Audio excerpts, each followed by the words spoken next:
What's up, everyone? Welcome to this day in Philly sports history for August 12th, 2023. I'm your host, Jim Montgomery, and it is Eagles game day.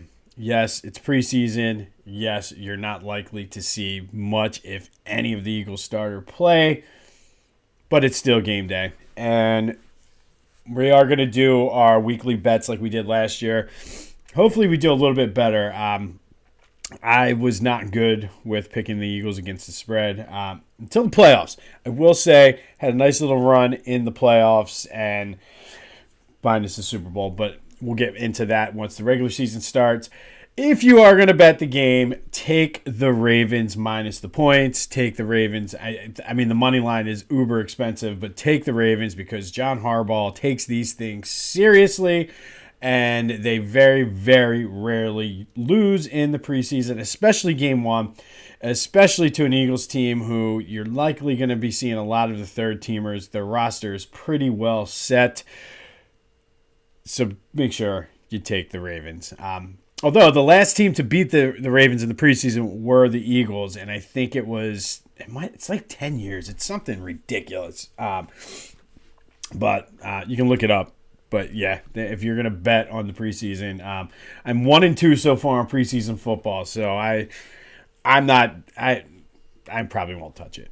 Anyway, I'm looking for some of the position battles, though. I'm looking for some of those timing issues that were talked about by Tim McManus this week on defense and the communication. Want them to work those kinks out. You'll see, I want to see special team play, and we'll get more into that when we go to our 31 questions. Just like I said, hard playing, nobody getting hurt. I want to see some of the backup. I know the second O-line guys have been battling, so might be looking into that.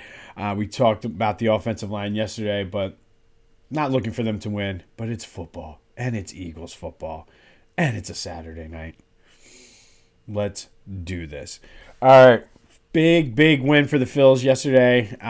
Extremely big. 13-2. They are just red hot right now, especially on this homestand. Stott, JT, and Johan went deep for the Phils. The key is, and we've talked so much about this year, 6 for 11 with runners in scoring position. They're getting the guys on, and they have been getting the guys on base all year. They've been struggling with getting them in, and recently have they been getting them in. I like the way this team is gelling and coming together now. They're starting to really find their own, and quietly they're 39-20 really since like early June. By far the best team in baseball. And I don't feel that they've played their best baseball over the course of that time. I feel like they can get better. So you're starting to see that, and they're already playing like the best team in baseball record-wise. What are they going to do when they actually really start playing? They currently are 4.5 games up on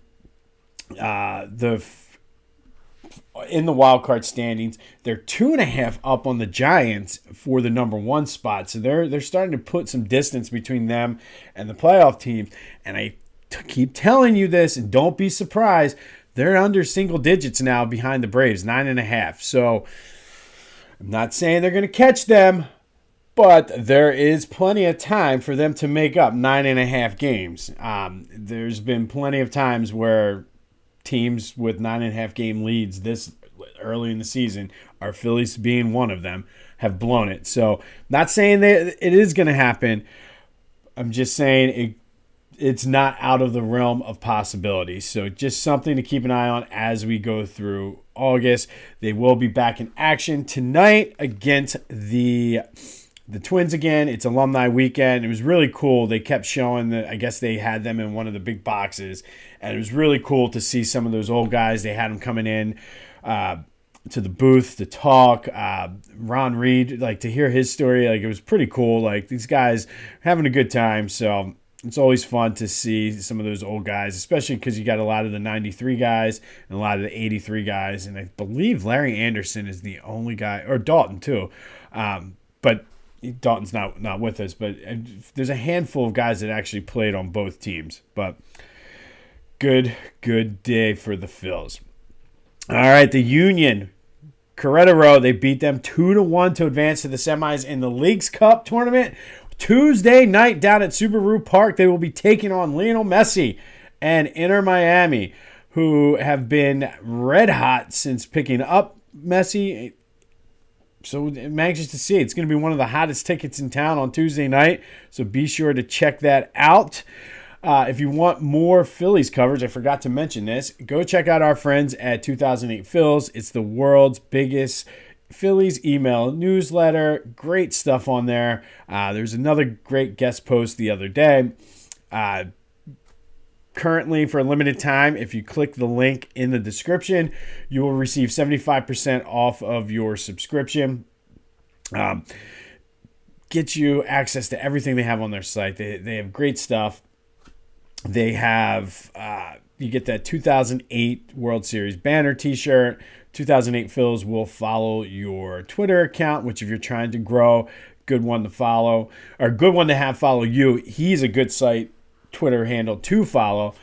And you get access to giveaways, autographs, all for $2 a month, $20 for the year. You can't beat it. I tell you all the time, it's worth it just for the t-shirt. So go check out 2008 Phils. Click that link specifically for this day in Philly sports history listeners. 2008 Phils, follow the link in the description. All right, we have some Sixers news, and the NBA is starting to release its schedule. Sixers will be playing on Christmas Day versus the Heat. They open up the season in Milwaukee. No real surprise there that the Sixers are playing on Christmas Day. They've been for the past few years. The bigger question is who will be on that team. Beats me. But speaking of Sixers, we are going to go back today to 1993, and the irony alert on this is high. On this day, the Sixers signed free agent center Moses Malone 7 seasons after he was traded, basically breaking up the end of that era, the golden era of Sixers basketball, breaking up that team, taking away its core, and I don't know. It was just bizarre that they brought him back. He was 38 years old. He was brought back to mentor a young Shawn Bradley, who had the size and just needed to get a little bit of toughness. Needless to say, it did not work out. In 1993, they went 25-57, 11th seed in the East. Moses played 55 games, respectively off the bench. Had 5 points per game, 4 rebounds per game. Shawn Bradley averaged 10 and 6. Ironically, that was the most points he actually averaged as a Sixer. But Shawn Bradley, unfortunately, became the poster child for this era of Sixers basketball. Not really sure how he became the poster child. To me, the poster child is Clarence Weatherspoon, who they tried to just force on us as the next, coming of Barkley, and he was like a Aldi brand Charles Barkley at best. So I don't know. But on this day, the Sixers brought back fan favorite Moses Malone at 38 years old to mentor Shawn Bradley in a move that just really did not work out. If you want more Sixers coverage, check out the latest Back to the Future. We talk about, speaking of ends of eras, we talk about the whole fiasco when the Sixers traded for Andrew Bynum and the circus, literal circus that it became. So be sure to check out Back to the Future. That's Back to the Future with a PH, wherever you get your podcast. While you're at it, go to phillygoat.com. We're doing some back to school shopping today ourselves in my house. Working with the wife to see what shirts we're going to buy the kids from Philly Goat. I mean, do you believe with the Sixers or the Phillies, they have that one? And like I said yesterday, that Believe shirt, you can, if you get the right color, why not get one of each color and have one for each team and it just says Believe? There you go. And there's 4 shirts for you. They have the AI. We talking about practice and the Ear Cup one. They have the Kelly Green stuff. They have is just ridiculous. So go check out phillygoat.com. Use the promo code Jim Montgomery. Make sure you're typing that in for 10% off. Not only are you getting 10% off, you're helping us grow the podcast. You're listening anyway. Go buy a t-shirt and hook my man Ryan up. And in turn, hook me up, which in turn will hook yourselves up. All right, today's 31 questions in 31 days. Looking at the non-kicking aspect of special teams, and I'd have to say last year, if there was one weakness on this team, and I remember every game at least once saying, if we could just get a decent return here, and that's the special teams. We did not have a good return game, and obviously you saw it somewhat in the Super Bowl too. The coverage units were just not good. I don't know why. Like, I don't know what it is. This is one of those things. Yesterday we said offensive line, going back to Andy Reid's days, is one of those things, excuse me, that you never had to worry about. Same way with special teams. I feel like it was one of those units where, and I'm talking the non-kicking, I'm talking the coverage units, they just always were just, you expected them to be good. And I didn't think that the return and the coverage units were good last year. I looked at the stats and they were in the bottom third, or bottom half, I should say. So they were like middle of the road. But if you want to win the Super Bowl, those are one of those, it's one of those areas that you need to really win. So that's one of the things I'm looking at today is how are they looking on special teams? Because the guys you're going to see on special teams today, those are the guys that are battling for those last roster spots at their respective positions and will be playing special teams. So that's one of the things I'm going to look at. I'm going to nerd out and record the game to look at this.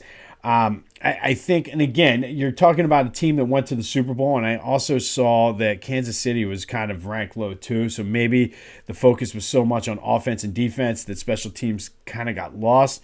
But something, like I said, if they can shore that up, it could make the difference, especially with a tougher schedule this year. And they're going to need, like, sometimes like that 10 extra yards on a punt return or 10 extra yards on a kickoff return. It's going to make the difference one way or the other. So something that's worth monitoring. I'm not going to throw up a panic flag and say, oh my gosh, the sky is falling. But it's definitely an area that the Eagles could improve on. So I will be watching that tonight. On this day, back in 1993, the Sixers re-signed Moses Malone 7 years after trading him away, breaking up that team, pissing off Charles Barkley, and just really sending the team into a tailspin that, ironically, they brought Moses back to help them get out of. Figure that one out. But again, it did not work. But Moses was back. Sixers playing on Christmas Day against Miami. Phillies in action once again against the Twins. Let's stay hot, boys. Let's stay hot. Union versus Messi on Tuesday night. But the big story, it's Eagles football, baby. So we're going to try to focus on the special teams. We're going to DVR it, break down the film, be able to talk to you tomorrow about that. We're going to focus on the kicking game tomorrow. But this has been This Day in Philly Sports History. Go to phillygoat.com.